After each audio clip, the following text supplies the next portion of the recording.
Mga ka-sports, mainit-init na update sa mundo ng Gilas Pilipinas. May nagpaparamdam na sharpshooter kay Coach Tim Cone. May bagong halimaw na 7'4" na sinasabing mas malakas pa daw kay Kai Sotto. At may isang rising star na piniling mag-MPBL muna bago ang Gilas. Ano nga ba ang totoong nangyayari? Alamin natin yan, pero bago ang lahat, kung trip mo po ang ganitong content, paiwan ng follow at pa-subscribe na din. Tara po, simulan na natin.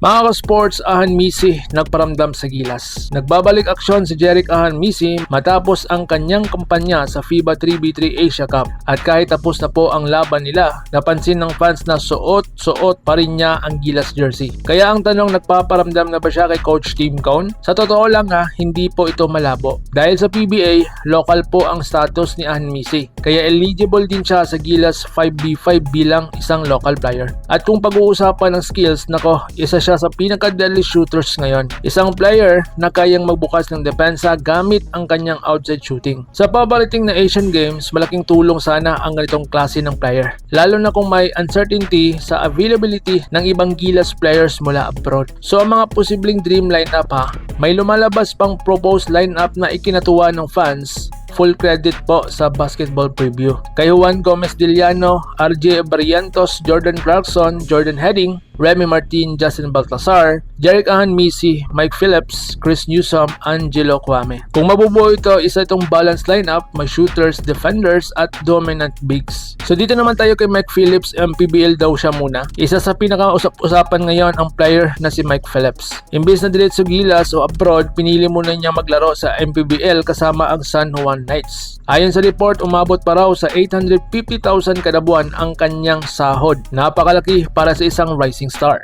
Pero ang tanong, bakit MPBL? Isa daw sa mga rason na sinabi niya, para mas mapalakas ang kanyang local ties, para mas mahasa ang kanyang laro, at para mas maging handa sa future Gilas team. At take note kinoconsider din niya ang PBA pero hindi pa niya ito priority. So dito naman tayo kay Malcolm Tyler issue. Usap-usapan din ang bagong recruit ni Tal Baldwin na si Malcolm Tyler. Isang 6'10", 19 years old at may solid fundamentals. Pero may problema. Hindi siya eligible bilang local sa Gilas sa FIBA tournaments dahil hindi niya na-secure ang Philippine passport bago mag-16. Ang resulta, kung maglalaro siya sa ating national team, kailangan niya ang slot bilang naturalized player. But still, future asset pa rin siya kung kakailanganin. So dito naman tayo sa Gilas Women history. Good news naman sa Gilas Women. Nakamit nila ang silver medal, alam naman natin, sa FIBA 3x3 Asia Cup. Isang historic achievement po yan. Pero hindi pa yun nagtatapos This coming April 11 versus Brazil 3:20 PM at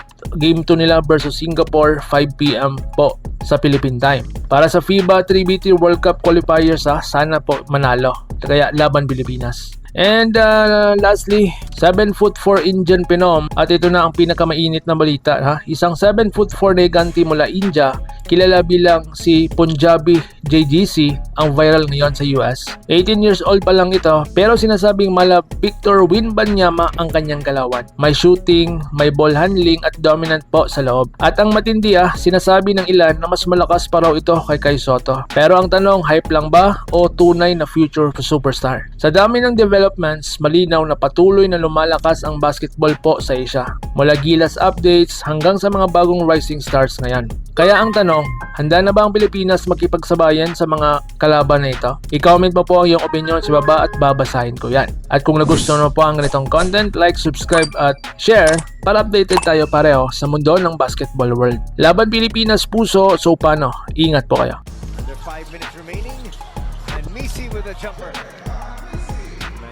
Mga ka-sports, kung hilig ninyong bumili ng mga Gilas jersey, Gilas accessories at mga gamit na pang basketball, habang nanonood po kayo sa aking mga videos, kindly check this basket on this lower part ng ating video at magpa-pop up yung ating mga items sa gilid. Mga legit po yung mga items dyan, and see to it po na makabili po kayo ahead of time kasi meron po yung mga discounts and mga promos depende po sa seller. And also, kunting suporta din as a content creator po. Salamat!